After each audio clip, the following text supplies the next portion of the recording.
mawaddah warahmah. Baik Bapak Ibu sekalian yang berbahagia, di malam hari ini kita lanjutkan kajian kita tentang prahara akhir zaman atau fitnah akhir zaman.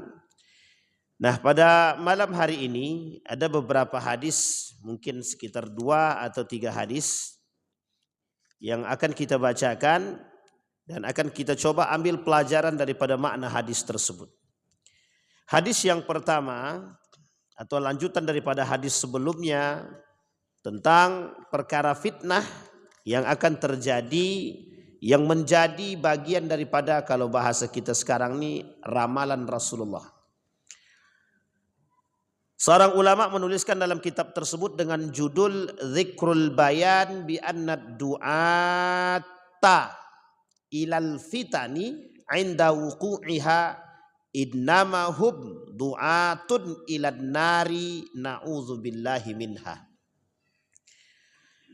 Qala Nabi sallallahu alaihi wasallam qala an Huzaifah ibn al-Yaman qala kana an-nasu yas'aluna Rasulullah 'anil khairi wa kuntu as'aluhu 'anil syarri mukhafatan an yudrikani faqultu ya Rasulullah. Dari Huzaifah ibn al-Yaman berkata, manusia mereka bertanya kepada Nabi tentang kebaikan, sementara aku bertanya kepada Nabi tentang keburukan. Mukhafatan an yudrikani, aku khawatir aku terjebak dalam kesesatan, keburukan, andai aku tidak mengerti. Jadi alasan Huzaifah bertanya tentang keburukan agar dia bisa menghindari keburukan tersebut. Ini Huzaifah ibnul Yaman. Faqultu ya Rasulullah, aku berkata ya Rasulullah, inna kunna fi jahiliyatin wa syarrin. Sesungguhnya kita ini berada pada posisi atau pada masa jahiliyah, kebodohan dan keburukan.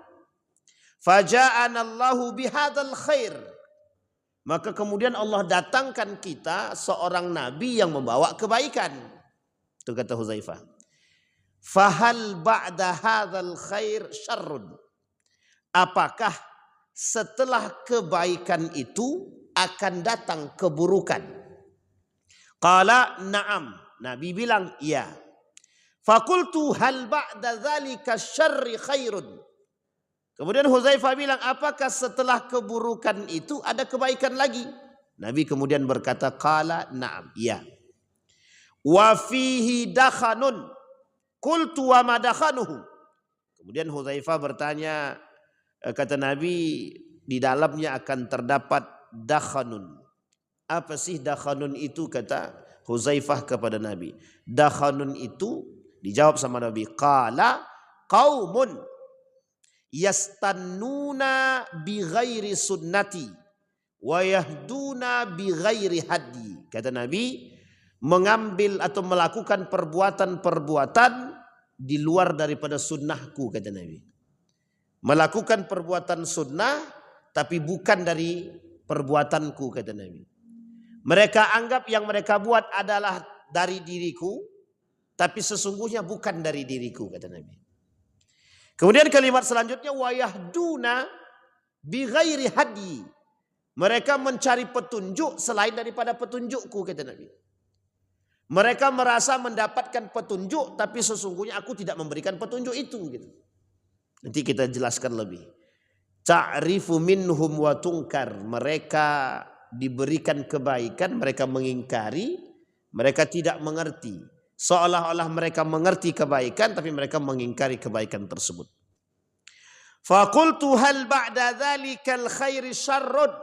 Apakah setelah kebaikan itu ada keburukan? Qala. Nabi bilang iya. Naam, kata Nabi. Du'atun ala abwabi jahannam. Kata Nabi, akan ada dai-dai mengajak ke neraka jahanam. Akan ada dai-dai, du'atun. Du'atun itu jamak dari kalimat dai. Du'atun, kalau istilah sekarang du'at. Nah, sekarang sudah menjadi bahasa Indonesia, para du'at. Nah, jadi artinya para da'i. Para da'i ini siapa? Ustadzkah? Atau siapakah yang mengajak kepada kebaikan? Setiap orang yang mengajak dalam dakwah namanya da'i. Apakah dia mengerti ilmu agama atau tidak mengerti secara mendalam? Kalau dia mengajak orang kepada kebaikan, itu sebenarnya da'i namanya. Mengajak, yang mengajak, da'i. Yang berdakwah. Nah, semua kita ini sebenarnya da'i, Pak. Cuman model dakwahnya beda-beda. Ada yang dakwahnya dengan teknik, dengan kedokteran, dengan dan lain sebagainya. Nah, ada yang berdakwah dengan agama, ada yang berdakwah dengan anggota dewan, ada yang berdakwah dengan kursi, ada yang berdakwah dengan camat dan lain sebagainya. Semuanya dakwah. Kalau diniatkan untuk dakwah, kalau diarahkan kepada dakwah, kalau diselaraskan dengan makna dakwah. Bisa dipahami Bapak Ibu ya? Kalau diselaraskan maknanya. Tapi ada juga yang tidak dakwah itu banyak juga. Baik. Kemudian kata baginda Nabi, du'atun ala abwabi jahannam. Duat para da'i, para orang-orang yang mengajak kepada neraka jahanam. Man ajabahum ilaiha qadhafuhu fiha. Barang siapa yang menjawab ajakan tersebut, kata Nabi, mereka akan masuk dalam golongan kelompok tersebut. Barang siapa yang masuk dalam ajakan orang-orang yang mengajak ke neraka, maka mereka akan qadhafu, dibakar, dihabisi, di bumi hanguskan, dihancurkan oleh Allah. Faqultu ya Rasulullah. Kemudian Hudzaifah ibn Yaman berkata, ya Rasulullah, sifhum lana. Ya Rasulullah, tunjukkan karakter mereka kepada kami, sifatnya. Dijawab sama Nabi, qala na'am qaumun min jildatina. Kata Nabi, mereka dari kulit kami. Nah, ini agak sensitif nih. Mereka dari kulit kami. Jildatina, kulit. Dibahasakan lebih detail lagi sebenarnya, atau lebih luas lagi, mereka dari golongan kami, kata Nabi. Dari golongan kami ini siapa? Bisa jadi dari Arab, bisa jadi dari garis keturunan Nabi, yang hari ini kita sebut sebagai habaib. Kan tak semua habib itu baik. Ada juga habib yang ngajak kesesatan, itu ada juga. Ada namanya habib, siapa namanya itu? Nah, itulah pokoknya. Pokoknya ada, tapi kita tidak dalam konteks mendiskriminasi, tidak. Artinya Bapak Ibu, habib sekalipun, ya kalau salah jangan diikuti Pak. Kalau habib itu salah ya jangan diikutin. Apa ada jaminan habib itu masuk surga? Oh, enggak ada. Yang dijamin masuk surga itu ya sahabat Nabi yang disebutkan oleh Nabi dan para pengikut yang jelas masuk surga itu. As-sabiqunal awalin jelas itu. Orang-orang yang berbaiat bai'ur ridwan jelas masuk surga itu. Karena bai'ur ridwan itu ada orang berbaiat kepada Nabi dan Allah ridho kepada mereka, dan Allah sebutkan dalam Al-Qur'an. Dan mereka berbaiat tahtas syajarah, kata Nabi. Tapi dibunuh itu oleh Muawiyah, salah satu di antara beberapa orang yang berbaiat di bawah pohon itu dibunuh oleh Muawiyah ibn Abi Sufyan. Disuruhnya Al-Gojo memenggal kepalanya karena tidak mau berbaiat kepada Muawiyah. Tapi radhiyallahu anhum, artinya orang yang berbaiat tahta syajarah, yang dibaiat itu Allah ridho terhadap mereka. Nah, kalau ridho terhadap mereka itu, kalau Allah ridho itu kira-kira masuk surga atau masuk neraka itu? Pandai-pandailah mentafsirkannya begitu. Sama. Para sahabat Nabi itu, Hasan wal Husain itu masuk surga apa tidak? Cucu Nabi itu. Yang sudah dicium lehernya, dicium bibirnya sama Nabi itu. Ini cucuku nih, kata Nabi. Kelak di surga menjadi pemimpin ahlu sababul jannah. Sabab ahli jannah. Dia nanti bakal jadi pemimpin pemuda-pemuda di surga. Di surga, kata Nabi. Dipenggal matinya kan kepalanya. Diracun Pak, diarak lehernya. Kira-kira yang membunuh cucu Nabi ini kira-kira masuk surga apa masuk neraka? Yakin Abang? Tapi kalau dia tak tobat, dia iya benar itu Pak. Itu cucu Nabi Pak. Cucu Nabi. Jadi orang yang dekat dengan Nabi pun belum tentu bisa ada jaminan masuk surga. Jadi kalau Habib kata aku ini sudah pasti masuk surga, nggak usah diikutin. Nggak usah diikutin, mesti nyeleneh itu. Ada Habib ngakunya diri dia pasti masuk surga itu nyeleneh itu. Kenapa? Tidak ada yang tahu Pak. Setelah orang-orang yang disebutkan oleh Nabi tidak ada yang tahu mereka bakal masuk surga itu tidak tahu. Makanya fastabiqul khairat. Semua berlomba-lomba dalam kebaikan. Kata Nabi, kata Huzaifah, sibhum lana, coba tunjukkan sama kami. Orang itu seperti apa karakter mereka. Disebut sama Nabi. Hum min jildatina. Mereka dari kulitnya sama kayak kami. Ada kemungkinan kalau kulit Nabi putih berarti orang Arab dia. Tapi apakah orang Arab itu semuanya putih? Tidak juga. Ada juga orang Arab yang kulitnya hitam. Dari keturunan Bilal bin Rabah, dari keturunan Wahsy dan lain-lain sebagainya. Itu kulitnya hitam itu Pak. Tapi masih dianggap Arab? Masih dianggap Arab Pak. Karena memang tinggalnya di sono kan. Baik. Kemudian, yatakallamuna bi alsinatina. Lebih spesifik lagi Nabi sebut. Mereka berbicara sama seperti lisan kami berbicara. Kira-kira Nabi bahasanya apa? Arab. Berarti ini bakal orang Arab juga yang merusak nih. Wah kacau juga kalau begini. Maka ini bisa jadi dalil Pak. Bisa jadi dalil oleh orang liberal. Makanya kita nggak usah ngikut Timur Tengah gitu. Tapi orang liberal sesat juga Pak. Yang satu arahnya ke barat, yang satu arahnya ke Timur Tengah. Bapak Ibu tinggal pilih yang mana. Pilih Timur Tengah atau barat. Bapak Ibu ada Eropa, timur, barat ya. Ada Timur Tengah, timur. Bapak Ibu pilih mana? Ikut timur atau ikut barat? Ikut yang lurus Bu. Mau timur tapi kalau tak lurus jangan diikutin. Kalau barat lurus ya ikutin. Tapi kalau baratnya bengkok ya nggak usah diikutin Pak.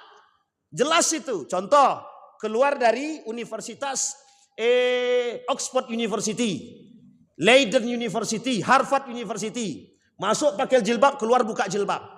Balik jadi seksi misalkan. Itu enggak usah diikutin Pak, sesat tuh. Biasa Ustadz kami di sana itu biasa cipika-cipiki laki-laki perempuan. Itu di sana. Di sini tak bisa begitu Pak, tak bisa. Wah, kami di Arab Ustadz. Wah, oke lah sekarang orang Arab. Lurus apa tak lurus itu? Ya belum tentu juga Pak. Abu Jahal dari Arab juga itu. Abu Lahab juga di Jahal.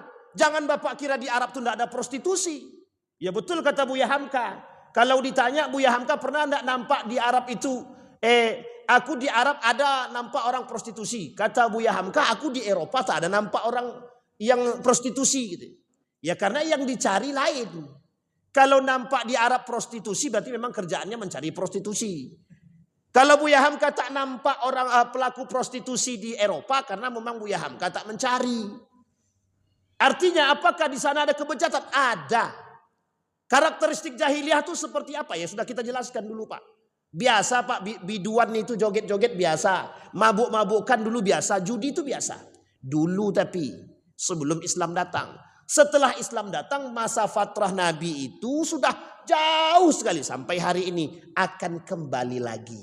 Nah masanya itu akan kembali lagi. Kata Nabi masa kejahiliahan itu akan kembali lagi. Nah inilah yang kita khawatirkan dan yang kita takuti. Min alsinatina. Maksudnya ada beberapa maksud. Yang pertama bisa jadi orang itu bisa paham bahasa Arab. Contoh, ada enggak guru-guru yang bisa bahasa Arab? Banyak. Ada enggak ustadz-ustadz yang bisa bahasa Arab? Banyak. Tapi ada enggak ustadz yang bisa bahasa Arab ngajak ke neraka? Ada juga. Yang bagaimana tuh Ustadz? Ada. Contoh, dia pintar bahasa Arab. Cuma karena dia pintar bahasa Arab, dia tahu jamaahnya nggak ngerti bahasa Arab, dipelintirnya Pak. Seolah-olah itu dari hadis Nabi, tapi dia tipu. Nah, ini masalah Pak. Misal saya kasih contoh. Ini pintu nih. Saya bilang sama Bapak Ibu dengan bahasa Arab. Ya ayyuhal muslimun. Qala Nabi sallallahu alaihi wasallam ya ayyuhal muslimun udkhulu ila dzalikal babi fadkhulul jannah kulluha. Bapak Ibu kan enggak ngerti kalau begitu. Saya bilang kata Nabi masuklah lewat pintu itu nanti akan tembus ke surga semua gitu. Mau enggak Bapak Ibu begitu? Mau enggak Pak?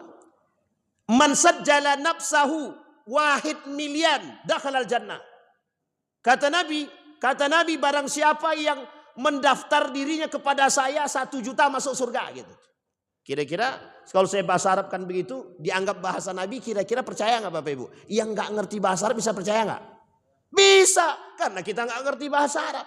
Makanya kata Nabi salah satu karakter orang yang bisa menyesatkan itu bi alsinatina. bisa jadi dia paham bahasa Arab, Pak. Jadi jangan salah, Pak. Makanya dulu ada anekdot begini. Orang lagi baca, dia lagi sedang berbicara bahasa Arab oleh jamaah, amin. Padahal dia bukan doa, Pak. Dia cuma ngomong bahasa Arab doang. Tapi itulah karena kita nggak paham bahasa Arab. Jadi yang salah siapa? Yang salah da'inya, Pak. Yang salah ustadznya. Kalau ustadznya mempelintir, menganggap jamaah nggak ngerti bahasa Arab, dipaksakan dia pakai bahasa Arab, seolah-olah yang dia sampaikan perkataan Nabi menyesatkan. Dhal wa adal. Itu sesat menyesatkan. Nah yang kayak gini nih banyak sekarang, Pak. Banyak. Mentang-mentang bisa bahasa Arab, seolah-olah yang dia sampaikan itu perkataan Nabi. Kata Nabi dalam hadisnya, man kadzdzaba alayya muta'ammidan falyatabawwa maq'adahu minan nar. Yang berdusta atas nama diriku, kata Nabi. Nah, yang kayak tadi nih, hadisnya dibilang hadisnya itu ndak ada tapi dibilang hadis. Nah, ini banyak, Pak. Nah, nanti kalau mau tahu, Pak, mendekat Ramadan. Mendekat Ramadan banyak tuh. Dulu pernah saya sampaikan di Masjid Al-Irham, hadis-hadis palsu dan hadis-hadis yang lemah banget seputar Ramadan. Kayaknya enggak habis juga sih waktu itu, enggak selesai juga, tapi beberapa hadis sudah kita sampaikan. Contoh hadisnya, Pak, contoh hadisnya begini. Kata mereka bilang begini, man fariha bidukhuli Ramadan faqad haramallahu jasadahu 'alan nar. Barang siapa yang berbahagia dengan datangnya Ramadan, maka jasadnya haram masuk neraka. Oh, kalau gitu kita tak usah berpuasa, Pak, bahagia aja. Bahagia aja kita datang Ramadan masuk surga kita. Tapi mohon maaf, Pak. Mohon maaf betul. Itu bermasalah itu, Pak. Bermasalah. Secara makna dalam ilmu hadis bermasalah. Secara matan itu bermasalah. Sehingga Ali Mustafa Ya'qub, seorang imam masjid Istiqlal pada saat itu dan pakar hadis di Indonesia, mengatakan hadis ini palsu. Gitu. Ada seorang pakar hadis dari Mauritania baru datang ke Indonesia. Baru selesai S2-nya. Saya tanya tentang sama beliau, kebetulan beliau punya buku. Benar enggak hadis ini bermasalah enggak? Kata beliau ini bermasalah. Man fariha bidukhuli. Meskipun ada beberapa ulama yang mengutip. Tapi tidak masyhur. Nah, saya menyarankan kita enggak usah mengikuti itu. Kalau kita bahagia, jelas. Tapi kebahagiaan harus diimbangi dengan keimanan. Kalau bahagia doang tapi enggak ada iman, enggak bisa, Pak. Misal ada yang bilang, barang siapa yang berbahagia dengan datangnya Ramadan, haram jasadnya masuk neraka. Salah satu cara berbahagianya adalah dengan mandi belimau. Selesai urusan, Pak. Kalau sempat ada yang bilang begitu, kacau tuh, Pak. Pokoknya yang tidak mandi belimau, ini ada yang sampai ke telinga saya, Pak. Yang tidak mandi belimau tidak sah puasanya. Ini fatwa baru namanya. Ini yang kayak gini ini sesat nih, Pak. Sesat nih. Mohon maaf ya, jangan tersinggung. Siapapun yang tersinggung berarti pelaku kan. Jadi kalau ada fatwanya begini, yang tidak mandi belimau tidak sah puasanya, sesat. Nah, sama halnya yang kemarin lagi viral tuh, Pak. Kalau tidak pakai peci merah putih, tak sah sholatnya. Gitu. Negara kita ini unik, Pak. Saking majmuknya banyak kali aliran sesat itu. 1000 lebih. Yang ditemukan oleh Majelis Ulama Indonesia itu aliran sesat itu 1000 lebih. Kira-kira ada nggak setiap satu kelompok tuh punya pengikut nggak? Punya, Pak. Punya pengikut. Meskipun ada yang sedikit, ada yang banyak banget itu. Nah, coba kita lihat nanti sebelum Ramadan. Aliran sesat apa lagi yang muncul gitu. Nah, ini barusan ini ada beliau kirim ke saya video. Ada orang bisa ke Mekah melalui satu pintu. Apa namanya itu? Sunan Ampel kata dia. Wallahu alam. Saya tidak mengkritik pada poin tersebut, Bapak Ibu. Jadi janganlah dibuat-buat yang aneh-aneh itu, enggak usah lah. Kalau mau ke Mekah, ada duit bayar ke travel, berangkat umroh, daftar haji bisa. Kalau panjang umur berangkat, kalau enggak panjang umur ya matilah berarti kan. Pasti enggak akan berangkat, Pak. Tapi kalau buka pintu ternyata di depan pintu itu ada Ka'bahnya, saya enggak percaya, Pak. Saya tidak bisa percaya, Pak. Ustadz, ini kajiannya adalah kajian tasawuf. Saya sangat memahami bahwa jika orang tasawuf pun dihadapkan dengan begitu, mereka akan katakan, tidak ada begitu. Kalau mau ke Mekah ya langkat. Jadi kalau kita keluar lewat pintu belakang nih, langsung kita sampai ke Mekah. Ada pengalaman spiritual dan lain sebagainya. Bapak Ibu, saya jelaskan dan saya garis bawah, Bu. Saya garis bawahi. Sesuatu yang sifatnya seperti ini, atau bisa kita anggap dibenarkan dalam sisi karomah. Ali bin Abi Thalib kurang sufi apa dia? Abu Bakrin kurang sufi apa? Hasan al-Basri kurang sufi apa? Tidak pernah mereka menyebutkan karomah yang diberikan dalam bentuk pamer ataupun menunjukkan kehadapan manusia. Enggak ada, Pak. Enggak ada. Misal, Bapak Ibu boleh cek. Habib mana yang bilang begini, aku tadi melihat Nabi Muhammad di depan mataku. Habib mana? Yang kemarin diprotes oleh banyak jamaah, Habib Umar kata dia nengok Nabi. Itu yang ngomong siapa? Habib Umarnya nggak ngomong, Pak. Yang ngomong tuh orang-orang yang merusak aja. Jadi seolah-olah dia melihat Nabi dia. Pak, orang yang punya sesuatu yang mohon maaf unpredictable, sesuatu yang tidak bisa diprediksi. Setiap kita nih Pak punya pengalaman pribadi masing-masing. Dan mohon maaf pribadi, pengalaman kita pribadi dalam urusan ibadah kita itu tidak semuanya bisa diterima oleh orang. Jadi cukup konsumsi pribadi. Contoh, Bapak Ibu rajin sedekah. Tiba-tiba satu ketika Bapak Ibu mengalami satu bukan karomah, kelebihan. Bapak Ibu bisa karena saking semangatnya tiba-tiba yang kakinya sakit bisa sembuh. Padahal karena rajin sedekah. Tapi Bapak Ibu kan tidak bisa. Kau rajin sedekah nanti penyakit kau sembuh. Setelah dia rajin sedekah ternyata penyakitnya nggak sembuh-sembuh. Akhirnya yang terjadi apa? Bohong orang itu. Ini pengalaman pribadi. Pengalaman pribadi spiritual itu jangan diceritakan pada orang lain. Setiap orang punya pengalaman pribadi di bidang spiritual masing-masing. Bisa dipahami Bapak Ibu ya. Jangan sama. Jarang ada yang kesamaan tuh jarang. Jarang Pak. Orang yang ulama yang benar tidak akan bercerita secara zahir dan terang-terangan kepada orang awam. Gak akan. Tidak akan. Kenapa demikian? Karena sifatnya karamah itu tidak bisa dinalar dengan akal. Khawatir orang awam yang tidak sampai gaya berpikir secara ibadah dan pikiran. Mohon maaf Pak. Mereka buat ternyata nggak dapat. Akhirnya mereka sesat. Inilah yang disebut dengan salah kaji. Dulu banyak Pak. Saya temukan di kampung saya. Banyak orang dapat kitab. Wan, aku dapat kitab. Tadi malam aku bermimpi tiba-tiba kitab itu sudah ada di bawah bantalku. Aku kajilah. Pokoknya kami tidak perlu sholat Wan. Cukup kami zikir di dalam kamar kami setiap waktu. Saya bilang ini aliran apa lagi nih? Dalam hati saya. Usut punya usut. Orang ini salah kaji. Akhirnya sesat kan? Sesat Pak dan menyesatkan. Apalagi kalau dia. Oke lah kalau dia tidak punya jamaah. Kalau dia punya jamaah Pak. Berapa banyak yang disesatkan? Jatuhnya apa? Jariyatus su' namanya. Nah ini poin pentingnya di sini Pak. Sekarang saya tanya Bapak Ibu, anggaplah nih anggap saja, anggap Pak Imam masjid gitu. Mesti kalau beliau berbicara, beliau mengerti Al-Quran, hafal Quran. Sedikit banyak di antara jamaah pasti ada yang mengikuti. Karena beliau pakar dan paham agama Al-Quran. Salah satu sandarnya kan Al-Quran, jelas kan. Tapi kan kita nggak tahu Pak, benar apa salahnya itu. Bisa dipahami ya? Kalau hatinya bersih, mesti dia akan menyampaikan kebenaran. Tapi kalau mohon maaf kalau tujuannya mencari piti Pak. Pokoknya bisa aja diselap-selipkan. Yang penting duit dapat gitu. Terserah. Itu yang terjadi sekarang. Sekarang sih kita coba Pak. Akhirnya mohon maaf. Banyak orang yang mengikuti. Karena memang cari duit. Makanya sekarang banyak. Kayak Mama Gufron kan. Bapak Ibu tahu Mama Gufron kan. Akhirnya minta maaf kan dia. Cuman kan posisinya ulama kan gak bisa menyesatkan dia. Itu masalah kita sekarang nih Pak. Majelis Ulama Indonesia. Gak bisa menghakimi itu gitu. Ini masalah Pak. Ini contoh penting itu Pak. Untuk kita sampaikan. Jadi ini poinnya. Kata Nabi. Kembali kepada hadis tadi. Kata Nabi. Kaumun. Mereka min jildatina. Mereka dari kulitnya sama dengan kami. Putih. Artinya kulit di sini sebangsa dengan kami. Kata Nabi. Bisa jadi.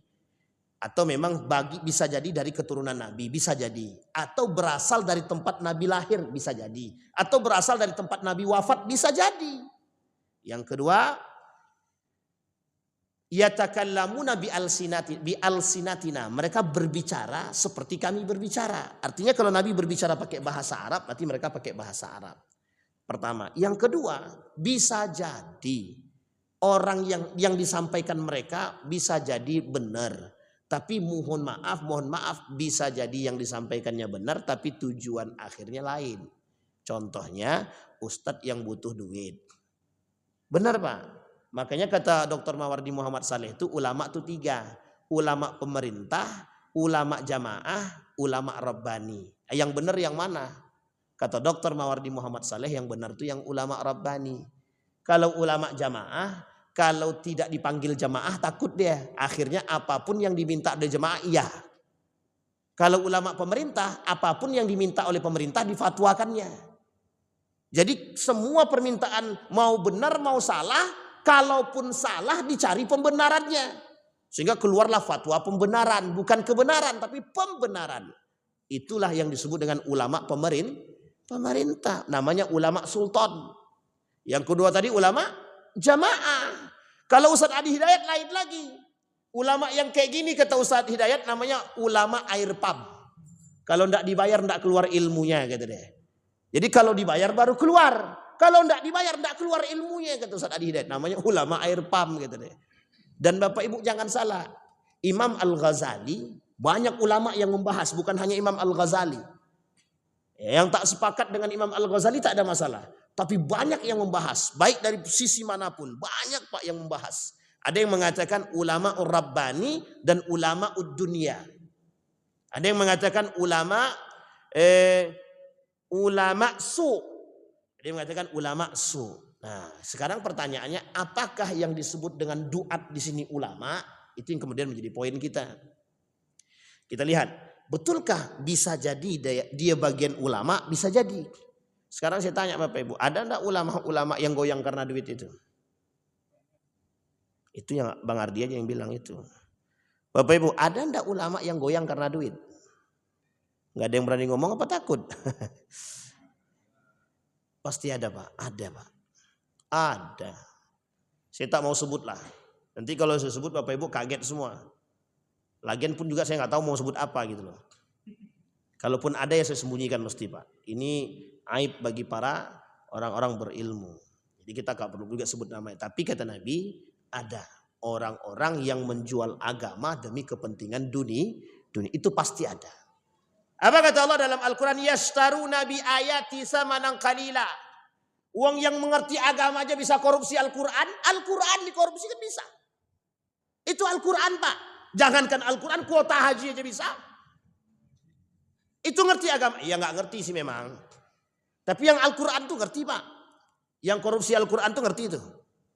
Tapi kalau yang kuota haji ini nggak ngerti nih. Memang otaknya duit aja tuh isinya tuh. Memang benar tuh isinya duit aja tuh. Coba bayangkan Pak. Jadi bukan tidak ada. Cuma kan posisinya, mohon maaf, yang jelek kan institusinya. Jadi seolah-olah yang duduk di situ mesti masuk penjara. Itu masalah kita sekarang. Yang duduk di situ mesti masuk penjara. Itu yang kemudian citranya nggak baik sekarang. Gitu. Bisa dipahami Bapak Ibu ya.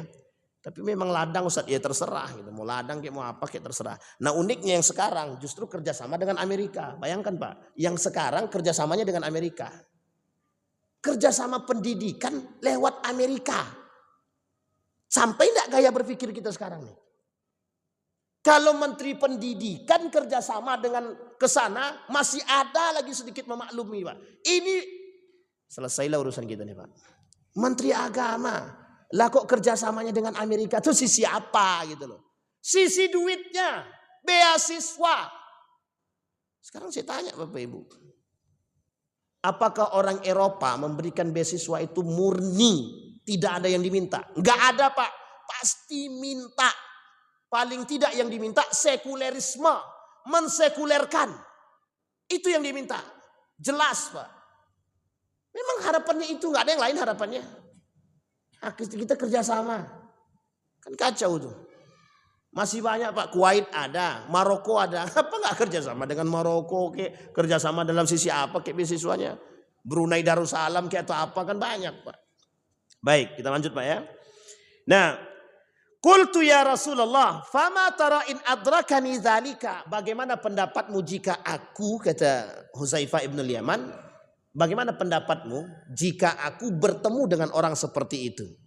Kemudian kata Nabi, qala talzamu jama'atal muslimina wa imamuhum. Pastikan benar jamaahnya, kelompoknya. Kalau ternyata kelompok ini benar, ada kelompok yang memang mereka itu disesatkan, kalau bisa diluruskan, luruskan. Itu yang pertama. Tapi kalau tidak punya jamaah dia, maka itu lebih mudah. Dia sesat sendirian. Nah, kemudian dijawab lagi. Fa in lam takun lahum jama'atun wala imam, tapi mohon maaf, kalau orang seperti ini, orang yang menyesatkan ini, atau semuanya sudah sesat, engkau tinggal sendirian saja, ikut bersama mereka. Tapi kalau tidak punya jamaah, ente nggak usah ikut. I'tizal saja, kata Nabi. Beruzlah saja. Jadi ada perintah dari Nabi beruzlah, bergabung dengan orang. Mohon maaf, beruzlah itu menyendiri. Jadi kalau semua dunia, satu dunia ini sudah sesat semua, Pak, sudah sesat semua. Dan bapak yang cuma bapak ibu doang yang garisnya lurus gitu, maka istiqamahlah dengan bersama jamaah. Misal contoh nih, cuma Masjid Nurul Ukhwah ini aja yang alirannya lurus, sholat 5 waktunya jelas, yang lain 4 semua gitu misalkan ya. Misal, lain 4 waktu, cuma Nurul Ukhwah yang sholatnya 5 waktu, sesuai dengan ajaran Nabi, maka istiqamah saja. Tapi kalau sudah tidak ada lagi, Pak, sudah merambat ke sini, bersembunyilah, beruzlahlah, menyendirilah, sampai kematian datang kepada dirimu. Nah, begitulah Nabi mengatakan. Artinya sebenarnya sederhana, Pak. Kalau sanggup Anda lawan. Artinya kalau sanggup Anda merubah kesesatan itu, rubah. Tapi kalau tak sanggup Anda merubah dan khawatir akan terjebak kepada mereka, Anda mundur. Uzlah, minggir. Nah, Bapak Ibu, sekarang dunia ini sedang digiring menuju seperti itu. Sedang digiring menuju kesesatan. Sekarang saya sebutin sama Bapak Ibu. Kapan waktu kita bahas nih kelompok. Ada namanya liberalisme, sekulerisme, dan pluralisme. 3 ini aja. Gak usah banyak-banyak, 3 ini dulu. Ini dari sisi Eropa. Orang-orang barat yang gak suka dengan Islam, mereka bangun nih gaya berpikir seperti ini. Liberal, gaya berpikir yang bebas. Sekuler, memisahkan antara agama dan kehidupan. Pluralisme, menganggap semua agama ini benar. 3 ini sudah ada proyeknya. Contoh, liberal, proyeknya apa proyeknya? Proyeknya jauhkan agama dari sekolah-sekolah. Artinya bagaimana? Pokoknya di dalam sekolah yang tadinya jam pelajaran agamanya banyak, dikurangi. Dari dikurangin dulu, jangan dihapus, dikurangin dulu. Ntar sudah 5 tahun, berjalan aman, potong. Bisa dipahami ya? Kita ambil contoh. Di universitas misalkan, ada pelajaran akidah akhlak. Yang tadinya 4 SKS dikasih 2 SKS. Jangan langsung dihapus. Kasih 2 SKS dulu. Setelah berjalan 1 tahun, 2 tahun sampai 5 tahun. Kurangin lagi jadi 1 SKS. 5 tahun ke depan hapus. Jadikan ekstrakurikuler. Yang mau ikut silakan, gak ada masalah. Bisa dipahami, Pak. Begitu caranya, Pak. Apa alasannya? Alasannya banyak. Alasannya mata kuliah pelajaran yang fokus itu harus. Pelajaran inti harus dipelajari lebih banyak. Akhirnya digeser lah, Pak. Sekulerisme sama. Sekulerisme itu tidak boleh ada orang-orang yang mengerti agama jadi pemimpin, tidak boleh. Yang mengerti agama jadi tidak boleh jadi kepala dinas, nggak boleh. Kalaupun boleh, tapi tetap dipegang kepalanya, sehingga dia nggak bisa menerapin sistem agama. Bisa ya, Pak? Bisa. Kalau pluralisme bagaimana? Nanti kita Natal bareng, Waisak bareng. Diajak kita semua, Pak. Anggap semua agama semuanya sama. Cuma jalan menuju Tuhan yang satu aja beda-beda. Kapan waktu kita bahas nih satu-satu, Pak. Insya Allah kalau umur panjang. Dan kalau kita diizinkan ketemu. Itu satu. Sekarang dari timur, Pak. Dari timur. Bukan dari timur sebenarnya. Lebih tepatnya dari beberapa arah. Gitu. Aliran-aliran sesat. Aliran sesat itu yang seperti apa, Ustaz? Ada banyak, Pak. Sudah saya ceritain di sini dulu kan. Ada yang sholatnya telanjang, nggak pakai baju, nah, kan bapak-bapak yang senang, ibu-ibu senang juga gitu kan. Jadi ada kelompok yang sholatnya tanpa sehelai benang pun, jadi nggak pakai baju, jadi sholatnya nggak pakai baju. Kalau kita tanya mengapa kok sholatnya nggak pakai baju, jawabnya biar bersih, biar nggak nempel kotoran. Kan sesat tuh, Pak. Nah, jadi kan di TV kan sudah banyak tuh, ada gus-gus yang boleh peluk perempuan. Kajian boleh campur laki-laki perempuan. Itu sesat tuh, Pak. Sebenarnya sesat itu. Benar, Pak. Tidak ada Islam mengajarkan begitu tuh, tidak ada. Sama halnya yang tadi. Bisa tembus, buka pintu tiba-tiba tembus langsung Ka'bah. Kalau kayak gitu kita nggak perlu bayar mahal-mahal, Pak. Kalau memang betul ternyata ada, saya juga mau itu. Biar cepat datang ke Mekah, nggak usah pakai pesawat. Buka pintu tembus langsung sampai ke Mekah. Nggak banyak duit Pak, cuma 1 juta 2 juta aja paling. Sama istilahnya kalau Bapak Ibu, mau enggak Bapak Ibu masuk surga bayar 1 juta? Pasti tapi, mau enggak? Pasti masuk surga, mau enggak Bu? Tapi kan enggak ada begitu kan. Nah, ini masalah kita, itu kan sesat itu Pak. Sesat dan menyesatkan. Ada sisi yang lain lagi yang suka mengkafirkan, yang suka membid'ahkan, yang suka menganggap diri paling benar. Itu semua Pak terjadi pada masa dahulu Pak, semua terjadi. Ada orang yang kami tidak perlu kerja, kelompok nih nggak perlu kerja, nanti bakal datang duit langsung turun dari langit. Sekarang pernah nggak Bapak Ibu dapat duitnya langsung turun dari langit itu? Pernah nggak? Tapi kenyataan Pak, itu kenyataan ada kelompok yang percaya begitu. Ada lagi kelompok yang nggak percaya takdir sama sekali.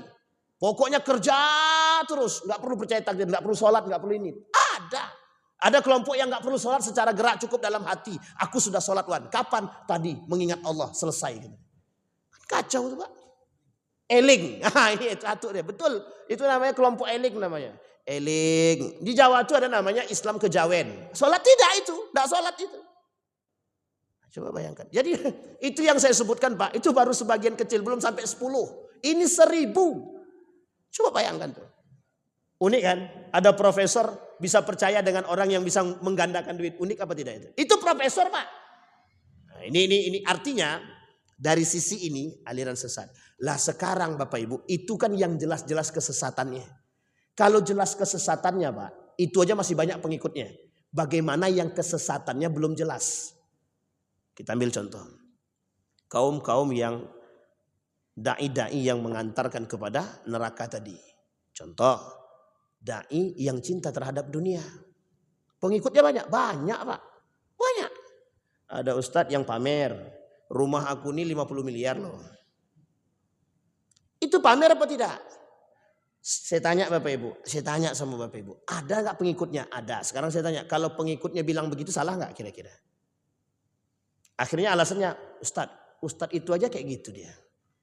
Kan panutan kami. Kita mau ngomong apa? Dulu ada Pak. Ada namanya investasi bodong. Saya bilang jangan ikut, itu bodong, investasi bodong, penipuan itu. Ustadz ente anak kecil nggak usah sok tahu gitu deh. Padahal jurusan awak ekonomi Islam Pak. Kita teliti dulu, kita cari tahu di OJK benar apa tidak. Akhirnya apa yang terjadi Pak? Apa kata mereka? Ustadz itu aja ikut gitu deh. Itu Ustadz lebih tua dari ente nggak usah ngomong gitu. Ya udah, saya diam Pak. Setahun kemudian bangkrut Pak, kabur pemiliknya. Baru nangis semua, betul Wan. Apanya yang betul saya bilang. Udah gak penting penyesalan itu. Coba bayangkan. Jadi mohon maaf, MLM. Saya tanya Bapak Ibu, apa hukumnya MLM itu? Ini yang mau protes-protes lah. MLM itu haram Pak, difatwakan oleh majelis ulama. Apa jawaban mereka? Ustadz aja ikut gitu deh. Kita mau ngomong apa? Jangan gibah, Ustadz itu aja gibah gitu deh. Kita mau ngomong apa Pak? Yang kayak gini nih Pak, yang menjadi masalah kita sekarang. Nah yang begini-begini ini kan tidak zohir kesesatannya. Tapi mohon maaf, ada pembenaran di balik kesalahan. Ini yang kita takutkan. Kalau kebenaran yang ditonjolkan kita enak, tapi pembenaran kalimatnya berbeda. Kebenaran dan pembenaran itu berbeda. Pembenaran bisa jadi salah dibenarkan. Kalau kebenaran mutlak dia benar Pak. Bisa dipahami Bapak Ibu ya. Sekarang saya tanya Bapak Ibu. Kira-kira sesat nggak orang yang begini? Bapak Ibu sholat. Sholat nih. Tiba-tiba di samping Bapak Ibu ada orang yang beda pendapat dengan Bapak Ibu. Tak sengaja ibu-ibu sholat. Ketika sholat mukenanya menutupi jidatnya. Selesai sholat, apa kata kawan samping tadi? Tak sah sholat kau ini, batal, ulang balik. Saya tanya Bapak Ibu. Kalau setiap orang seperti kita seperti ini, kira-kira ada nggak keakuran di situ? Ada nggak? Nggak ada Pak. Jadi kita nggak bisa, udah nggak sholat, udahlah kalau bisa masjid masing-masing aja lah. Masjid Syafi'i di ujung sana, yang nganggap Syafi'i kan? Masjid NU, Masjid Muhammadiyah, Masjid Salafi, Masjid Persis, Masjid Perti, Masjid apa lagi? Semua punya masjid masing-masing. LDII, Ahmadiyah, MTA punya masjid masing-masing. Kalau begini kita nggak akan ada menyesatkan satu. Tetap Pak, tetap. Karena kita majmuk Pak. Itulah alasannya kenapa banyak pandangan. Lah kalau pandangan seperti ini banyak dan ada dalilnya, kenapa kita tidak bisa menerima? Logika akal sehat Pak. Mengapa kita tidak bisa menerima? Ada pendapat, ada dalil jelas. Kecuali dalil dibuat-buat dengan nafsu selesai. Ini dalilnya jelas Pak. Bisa dipahami Bapak Ibu. Yang lebih parah itu yang seperti ini. Nifaknya nampak, munafiknya nampak. Kalau sesat kayak tadi jelas Pak. Ada penyembah patung di sana. Muslim tapi sembah patung dia. Jelas kesesatannya. Ini menjadi masalah kita di sini Pak. Yang kita khawatirkan itu yang berada di tengah umat muslim itu yang seperti ini. Tapi Bapak Ibu tidak usah khawatir.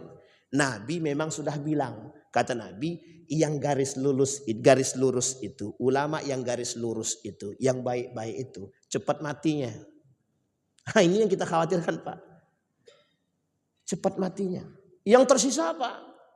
Yang buruk-buruk. Wa yathbutul jahlu. Yang tersisa orang-orang bodoh. Imam Ghazali bilang orang bodoh di sini orang yang pura-pura pintar. Pokoknya udah kau tenang, aku ini orang pintar. Ini yang kayak gini nih. Orang bodoh tapi mengaku pintar. Yang masalah itu sekarang.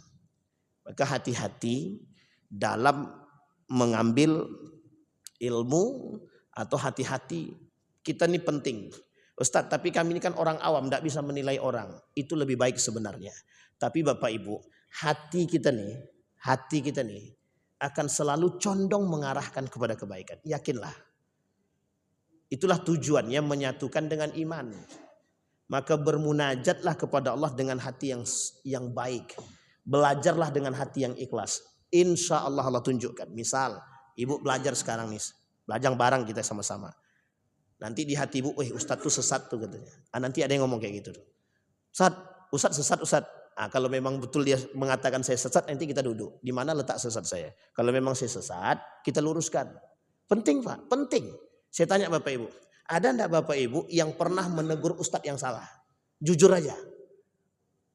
Pernah enggak Bapak Ibu menegur ustadz yang salah? Ini yang menjadi masalah kita sekarang Pak. Banyak jamaah takut menegur ustadz. Karena ustadznya pernah bilang, kau belum apa-apa kok negur ustadz. Ini masalah. Kalau ada ustadz begitu, ustadz sombong namanya itu Pak. Benar Pak. Jadi kalau kami ini salah, mohon maaf Pak, Bapak Ibu pandang kami ini manusia. Kalau kami ini salah mungkin sangat. Makanya kata Nabi yang masuk neraka pertama selain daripada perempuan, itu siapa? Orang yang mengerti agama. Apa alasannya? Banyak hal. Kabura maqtan indallah an taqulu ma la taf'alun gitu. Jadi berat Pak, berat sekali.